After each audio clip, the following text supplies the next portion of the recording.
अस्सलाम वालेकुम एवरीवन। बेटा कल हमने पढ़ा था फ़ोनेटिक्स के बारे में और फ़ोनोलॉजी का हमने थोड़ा सा इंट्रोडक्शन देखा था। ठीक है, आज हम डिटेल से पढ़ेंगे फ़ोनोलॉजी के बारे में कि बेसिकली फ़ोनोलॉजी होती क्या है। ठीक है, अब देखें आप लोग यहाँ पे phonology is the scientific study of speech sound and their function within sound system of a particular language. अब फ़ोनोलॉजी बेसिकली क्या होती है? Scientific study of speech sound, कि स्पीच के साउंड कौन से होते हैं, वो साउंड जो हम बोलते हैं उनकी जो साइंटिफिक स्टडी होगी वो क्या कहलाएगी? फ़ोनोलॉजी। इन अ पर्टिकुलर लैंग्वेज, किसी भी लैंग्वेज के अंदर। It is the study of vocal sound and sound changes. ये तो पहले हम इसमें देखेंगे कि साउंड बेसिकली होता क्या है, फिर साउंड चेंजेस के साउंड चेंज कैसे होता है, फोनेम्स के बारे में पढ़ेंगे and their variants in a particular language. Variants का मतलब बेशक बेसिकली होता है कि चेंज, मतलब कैसे एक लैंग्वेज दूसरी लैंग्वेज से चेंज है, एक लैंग्वेज के अंदर डिफरेंट साउंड्स होंगे, दूसरे के अंदर डिफरेंट होंगे, इस तरीके से। It is essential in the description of a system and pattern of speech sound. अब ये बेसिकली हमें दो चीज़ें डिस्क्राइब करते हैं, एक तो साउंड का सिस्टम हमें बताती है और दूसरा उसका पैटर्न बताती है किसी भी लैंग्वेज के अंदर।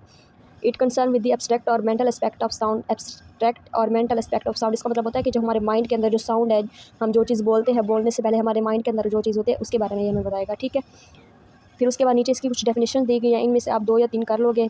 एक आप लोग ये कर लोगे, phonology is concern with how sound function in relation to each other in a language. अब इसके अंदर क्या है कि एक साउंड दूसरे साउंड के साथ मिल के कैसे रिलेशन बनाता है और एक लैंग्वेज के अंदर कैसे फंक्शन परफॉर्म करता है। उसके बाद नेक्स्ट पेज पे आप आएंगे, जॉर्ज रूल की भी डेफिनेशन, ये बहुत ईजी आप लोग ये वाली कर लेंगे। Phonology is essentially the description of system. Basically क्या करता है, डिस्क्राइब करता है किस चीज़ को, सिस्टम को, and pattern of speech sound in a language. दो चीज़ों को डिस्क्राइब करता है, एक तो सिस्टम को और pattern of speech sound in a language. उसके बाद नेक्स्ट हम देखेंगे ब्रांचेज ऑफ फोनोलॉजी। अब नेक्स्ट हम बेटा देखेंगे ब्रांचेज ऑफ फोनोलॉजी। फोनोलॉजी की बेसिकली वैसे 4 ब्रांचेज यहाँ पे डिस्क्राइब की गई है। सबसे पहले हमारे पास segmental phonology. In this branch of phonology the phonologist. एक तो हमारे पास ब्रांच है लिंग्विस्टिक की फोनोलॉजी। ठीक है, जो पर्सन या जो पीपल इस ब्रांच को स्टडी करते हैं, इसके बारे में अपने पॉइंट्स ऑफ व्यू देते हैं, उन्हें हम बोलेंगे फोनोलॉजिस्ट। ठीक है, the phonologist is interested in the speech sound. किस चीज़ के अंदर इंटरेस्ट हो गया? स्पीच साउंड, मतलब एक चीज़ के अंदर उनको इंटरेस्ट होगा, किसके अंदर? स्पीच साउंड के अंदर। It analyse the speech into discrete segments such as phoneme. ठीक है, उसके बाद super segmental. In this branch of phonology the phonologist is interested in those feature of human speech sound which extend over more than one segment.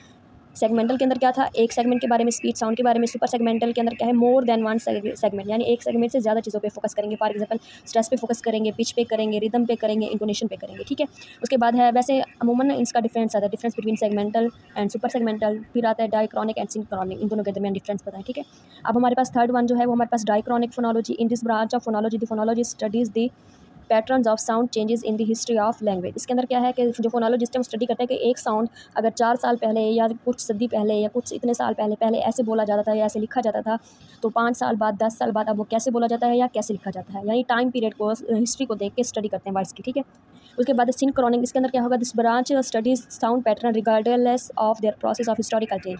Regardless का मतलब होता है बगैर किसी चीज़ के या बगैर किसी चीज़ वगैरह के, इस तरीके से। मतलब इसका मतलब होता है कि जो सिंक्रोनिक है ना, इसके अंदर ऊपर वाले में टाइम पीरियड, हिस्ट्री मतलब लाजमी फोकस करते हैं। इसमें क्या है? Regardless of the process of historical change. Historical change को नहीं देखते, बस जो वर्ड होता है उसको बस वैसे ही यूज़ करते हैं, प्रोनाउंस करते हैं या राइट करते हैं। इसमें हिस्ट्री के में देखते हैं, उसकी हिस्ट्री के ये पहले कैसे था, अब कैसे हुआ, इसमें हिस्ट्री नहीं देखते। फिर उसके बाद है मेजर कंसेप्ट ऑफ फोनोलॉजी। इसके अंदर हम एक कंसेप्ट पढ़ेंगे क्योंकि हमारे आउटलाइन के अंदर एक ही कंसेप्ट है। ठीक है, फोनीम। अब फोनीम बेसिकली क्या होता है? Minimal unit of speech sound is called phoneme. ठीक है, किसी भी वर्ड का एक छोटा सा जो पार्ट होगा, मिनिमल यूनिट होगा, ठीक है ना, एक साउंड का, तो उसे क्या बोलेंगे हम? Phoneme. In simple word phoneme is a distinct speech organ. फिर उसके बाद उसके उन्होंने 2 टाइप्स बताई हुए। There are 2 types of phoneme in English. There are 2 types, मतलब उसकी 2 टाइप्स है किसकी? फोनीम की। First one is vowel phoneme and second one is consonant. अब हम देख रहे हैं टाइप्स ऑफ फोनीम के बारे में। ठीक है, बेसिकली जो फ़ोनीम हमारे पास होता है ना, फ़ोनीम बेसिकली उसका खुद का कोई भी मीनिंग नहीं होता। ठीक है, लेकिन क्या है, फ़ोनीम के जो साउंड्स होते हैं जब वो कंबाइन होते हैं, यानी एक साउंड कंबाइन होता है दूसरे साउंड के साथ, तब क्या बनते हैं? वर्ड्स। ठीक है, अब फ़ोनीम बेसिकली इंग्लिश लैंग्वेज के अंदर जो टोटल फ़ोनीम की तादाद है ना, वो है 44। 44 हमारे पास कितने इंग्लिश लैंग्वेज में फ़ोनीम टोटल है? 44। 44 में से 26 जो हैं वो हमारे पास है अल्फ़ाबेट्स।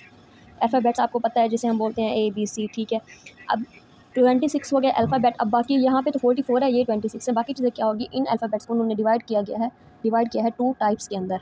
टाइप्स यानी ये 2 कैटेगरीज़ में उन्होंने डिवाइड कर दिया। फर्स्ट वन उन्होंने, एक तो हमें वॉवल्स के बारे में बताया, सेकंड वन कॉन्सोनेंट। ठीक है, वॉवल्स आपको पता है इंग्लिश लैंग्वेज के अंदर बेसिकली 5 वॉवल्स होते हैं, जिनके अंदर ए होता है, ई, आई, ओ एंड यू। 1 2 3 4 एंड 5। ठीक है, ये हमारे पास हो गए 5 वॉवल्स, और जो कॉन्सोनेंट होता है वो हमारे पास 21। रिमेनिंग जो हमारे पास अल्फ़ाबेट्स होंगे, यानी जो ABC होगी रिमेनिंग, वो हमारे पास सारे किस में आएंगे? कॉन्सोनेंट्स के अंदर। ठीक है, फिर इन कॉन्सोनेंट्स को और वॉवल्स को मिला के जो मज़ीद साउंड्स प्रोड्यूस होंगे, वो सारे फिर मिल के कितना हो जाएंगे टोटल साउंड? 44। ठीक है। ये होगी फ़ोनीम की 2 टाइप्स, एक तो कॉन्सोनेंट फ़ोनीम और दूसरी वावल वाली, ठीक है। इसके टोटल जो साउंड है इंग्लिश लैंग्वेज के अंदर वो टोटल कितने हैं 44। अब हम अगर देखें एग्जाम्पल फ़ोनीम की, ठीक है। एक वर्ड फॉर एग्जाम्पल मैं पढ़ रही हूँ सन, ये लिख रही हूँ सन।